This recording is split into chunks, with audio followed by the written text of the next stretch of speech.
Hello guys, हमारे एक subscriber ने हमें ये बड़ी और चौड़ी तलवार भेजी। उनका दावा है कि ये प्राचीन तलवार पायरेट्स ऑफ द कैरिबियन में थी। हमें नहीं पता कि ये सच है या नहीं, लेकिन तलवार सच में पुरानी और खूबसूरत है। आज हम इसे ठीक करने और दूसरी जिंदगी देने की पूरी कोशिश करेंगे। सबसे पहले हमें गंदगी से छुटकारा पाना होगा और हैंड गार्ड को हटाना है, जिसका काम लड़ाई के दौरान सामने वाले के हथियार को रोकना होता है।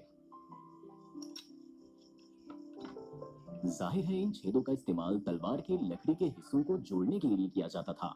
हम जंग हटाने और मेटल को बचाए रखने के लिए अपनी पुरानी सिरका वाली तकनीक का इस्तेमाल करेंगे। चूंकि ये तलवार हमारे पास मौजूद सबसे बड़े कंटेनर में भी फिट नहीं हुई, इसीलिए चलिए हम खुद से ही इसके शेप का एक टब बनाते हैं। हमने बॉक्स से कार्डबोर्ड के कई टुकड़े काटे, उसके बाद इन्हें तलवार के मुताबिक चारों ओर चिपकाया। इस तरह हमें मनचाहा शेप का टब मिल गया। जाहिर है हम कार्डबोर्ड में लिक्विड नहीं रख सकते, इसीलिए हमें कंटेनर को प्लास्टिक फिल्म से ढककर लीक प्रूफ बनाना है। अब वक्त आ गया है कि हम अपना सारा सामान घर के अंदर ले जाएं और तब तक सिरका डालें जब तक कि तलवार पूरी तरह से लिक्विड से ढक ना जाए। हमारे पास इस मेटल आर्क के लिए सिरका नहीं है, इसीलिए हम इसे 120 नंबर वाले सैंड पेपर के टुकड़े का इस्तेमाल करके साफ करने की कोशिश करेंगे।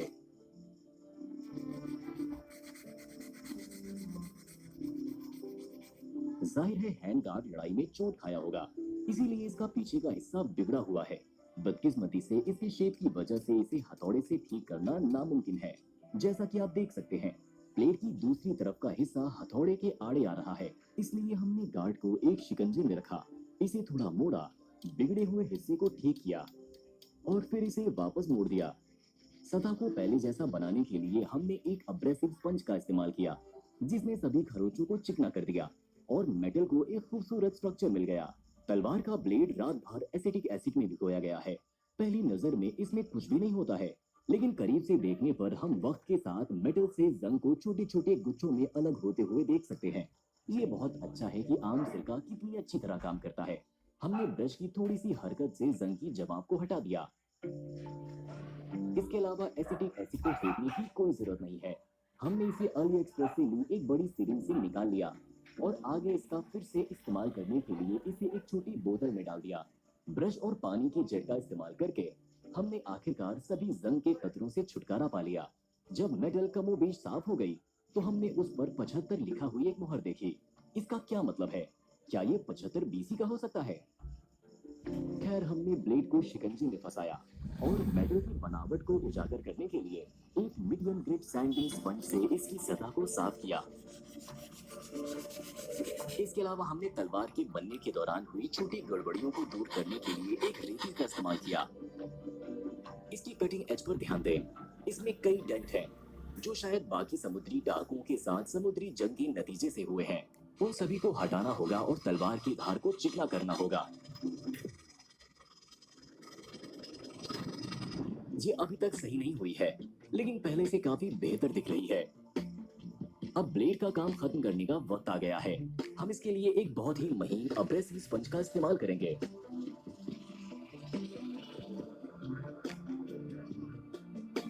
उसके बाद हम भारी काम की ओर बढ़े, यानी कि नॉर्वेजियन भेड़ के ऊन से बने एक पॉलिशिंग डिस्क वाले एक एंगल ग्राइंडर की तरफ। हमने डिस्क पर कुछ हरे रंग का पॉलिशिंग पेस्ट लगाया और तलवार को चमकाना शुरू कर दिया।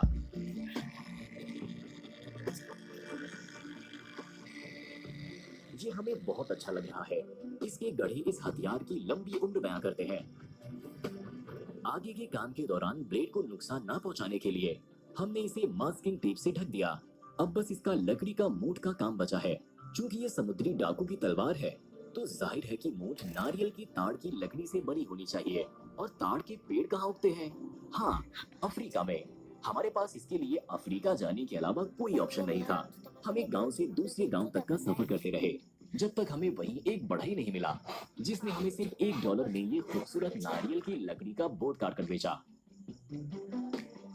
नारियल की लकड़ी मिल गई है ताकि हम अपना काम फिर से शुरू कर सकें। हमें इस पर तलवार का हैंडल लगाना है और एक मोटा खांचा खींचना है और अब तैयार हो जाए ये इंस्टेंट बोर्ड कटिंग के एक बहुत ही शानदार स्पेशल इफेक्ट के लिए जो हमने टिकटॉक पर देखा था। तैयार है? यकीन नहीं हो रहा है ना? मूड के लिए खाली जगह काट दी गई है, लेकिन ये बहुत मोटी है, इसलिए इसे शिकंजे में फंसाने के बाद हमने इसे दो पतले तख्तों में बांटा।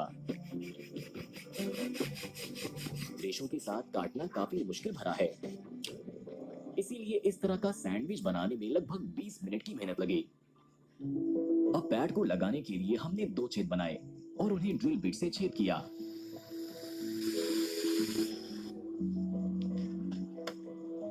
फिर हमने इतनी ही चौड़ाई के एल्युमिनियम बार के दो टुकड़े काटे और उन्हें पैड और मेटल वाले हिस्से के छेदों में डाल दिया। इस तरह हमने टेम्परेरी तौर पर सभी हिस्सों को एक साथ रख दिया। इस तरह हम मूठ की रेती से मोटे तौर पर घिस सकेंगे ताकि ये तलवार के टन की तरह बन जाए। अब हमें पैड्स को हटाना होगा क्योंकि हमारे पास गार्ड प्लेट भी है जिसे हमें मूठ को हमेशा के लिए लगाने से पहले तलवार पर लगाना होगा, नहीं तो हम ऐसा बाद में नहीं कर पाएंगे। हम पैड्स को जोड़ने के लिए 2 कंपोनेंट इपॉक्सी रेजिन का इस्तेमाल करेंगे। सबसे पहले हमने कंपोनेंट्स को 2:1 रेशियो में मापा। उसके बाद उन्हें अच्छी तरह से मिलाने के लिए एक ड्रिल का इस्तेमाल किया।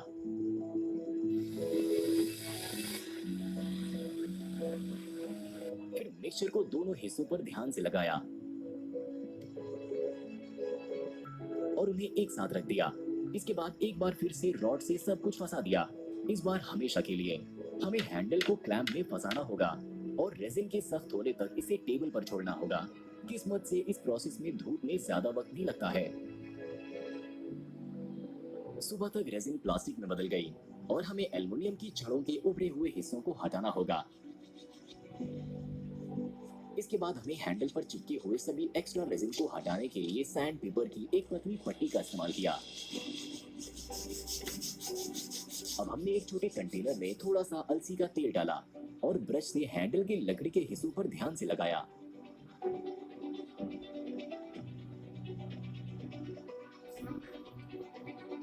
तेल की बदौलत लकड़ी का पैटर्न ज्यादा साफ और अलग हो जाता है। देखिए ताड़ की लकड़ी सच में कितनी खूबसूरत है। ये हमारे लिए शिल्प कला का सबसे मजेदार और सुकून देने वाला हिस्सा है।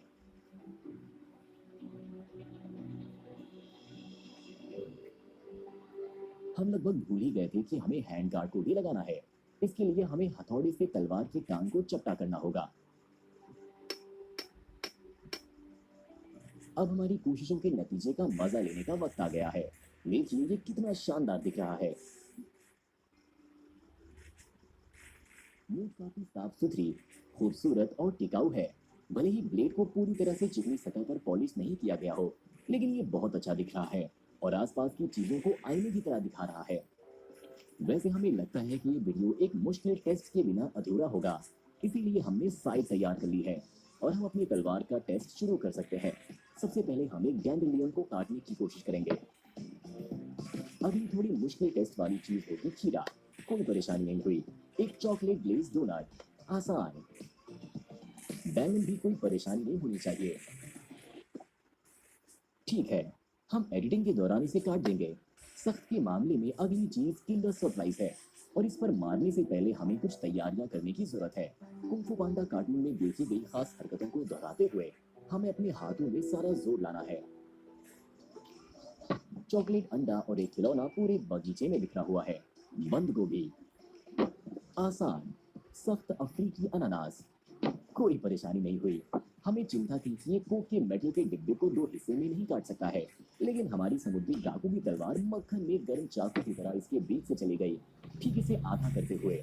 इस तरह हमने दो छोटे कप बना लिए और आखिरी टेस्ट वाली चीज एक बहुत बड़ा तरबूज है। हम थोड़ा सोच में थे कि कहीं ऐसा न हो कि सबको लगे कि हथियार खराब है, इसीलिए हमने जोर से झटका मारा और तरबूज टुकड़ों में बट गया। रुकिए, आप शायद सोच रहे होंगे कि किंडर सरप्राइज में किस तरह का खिलौना था। ये एक अजीब स्टैंड पर बैठा एक मिलियन है।